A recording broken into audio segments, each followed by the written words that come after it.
Item ಯಾವುದೇ ಇರಲಿ try ಮಾಡಿ ಆಚಿ ಚಿಕನ್ ಮಸಾಲಾ. ಆಚಿ ಚಿಕನ್ ಮಸಾಲಾ ಎಷ್ಟು ಒಳ್ಳೆ ಗ್ರಾಸ್ಪಿಂಗ್ ಅಂದರೆ 83 ಬಂತು ಅವ್ರಿಗೆ. ಅಷ್ಟು ಇಂಟೆಲಿಜೆಂಟ್, ವೆರಿ ಗುಡ್ ಆ್ಯಕ್ಟರ್. ಇದೆಲ್ಲ ವಯಸ್ಸು ಹೋಗುವಂಥದ್ದು. ತುಂಬ ಸಾಧನೆ ಮಾಡ್ದ. ಅವನಿಗಿದು ಗುರಿ ಸ್ಪಷ್ಟವಾಗಿತ್ತು, ನಾನು ಇದು ಮಾಡಬೇಕು, ಹಿಂಗಿರಬೇಕು ಅಂತೆಲ್ಲ. ಒಂಚೂರು ಎಡವಿದ್ದು ಅಂದರೆ ಅವನು ಸಿನಿಮಾದಲ್ಲಿ ತುಂಬ ಮಿಂಚಬೇಕು, ಒಂದು ಹೀರೋ ಆಗಿ ಮೆರಿಬೇಕು ಅನ್ನೋ ಒಂದು ಆಸೆ ಇತ್ತು, ಪ್ರತಿಭೆ ಇತ್ತು. ಅದೊಂದು ಅವನು ಕೈಗೂಡಲಿಲ್ಲ. ಚಿತ್ರರಂಗ ಅವನ್ನ ಕೈ ಹಿಡಿಲೇ ಇಲ್ಲ. ಎಷ್ಟೋ ಪ್ರತಿಭಾವಂತರನ್ನು ಮೂಲೆ ಗುಂಪು ಮಾಡಿದ ಹಾಗೆ ಇವನನ್ನೂ ಮಾಡ್ತು. ಅದೊಂದು ಬಿಟ್ಟರೆ ಇನ್ನೆಲ್ಲವನ್ನ ಅವನು ಅಂದ್ಕೊಂಡಿದ್ದನ್ನೆಲ್ಲ ಸಾಧಿಸಿದ್ದ.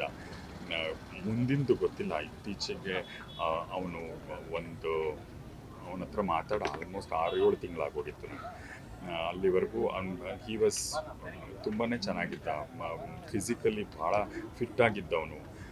ಗೊತ್ತಿಲ್ಲ ಏನು sir, and your ambition itself is your ಮುಳುವಾಗತ್ತಾ ಗೊತ್ತಿಲ್ಲ. ಅವ್ರಿಗಿತ್ತು ಸರ್, ಅವ್ರು ಹೇಳ್ಕೊತಾ ಇದ್ದಾರೆ ಸಿನಿಮಾ ಇಂಡಸ್ಟ್ರಿ. ಯಾಕಂದರೆ ಅವ್ರ ವಿಚಾರದಲ್ಲಿ ಹೇಳೋದು ನಟನೆಯಲ್ಲಿ ತುಂಬ ನ್ಯಾಚುರಲ್ ಆ್ಯಕ್ಟರ್, ಅದು ಕೊಟ್ಟಂಥ ಪಾತ್ರಗಳು ತುಂಬ ಚೆನ್ನಾಗಿ ಮಾಡ್ತಾರೆ. ದೊಡ್ಡ ಮಟ್ಟದಲ್ಲಿ ಬೆಳಿಬೋದಾಗಿತ್ತು.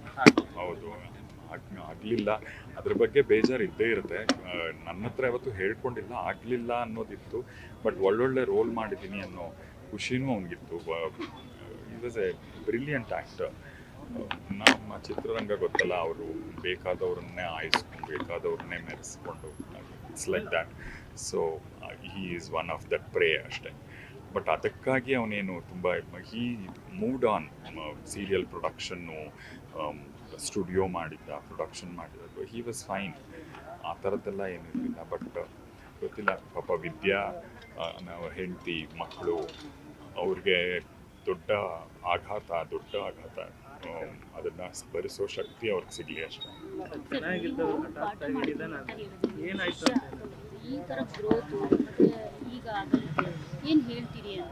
ಏನು ಹೇಳೋಕ್ಕಾಗ್ತದೆ, ದೊಡ್ಡ ಆಘಾತ ಆಗುತ್ತೆ ಅಷ್ಟೇ.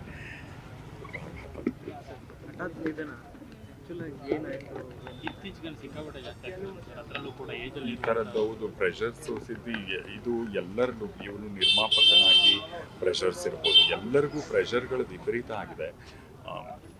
ಆ ಸ್ಟ್ರೆಸ್ ಲೈಫ್ ನಾವು ಆಯ್ಕೆ ಮಾಡ್ಕೊಂಡಿದ್ದೀವಿ. ಸೊ ಅನುಭವಿಸ್ತೀವಿ.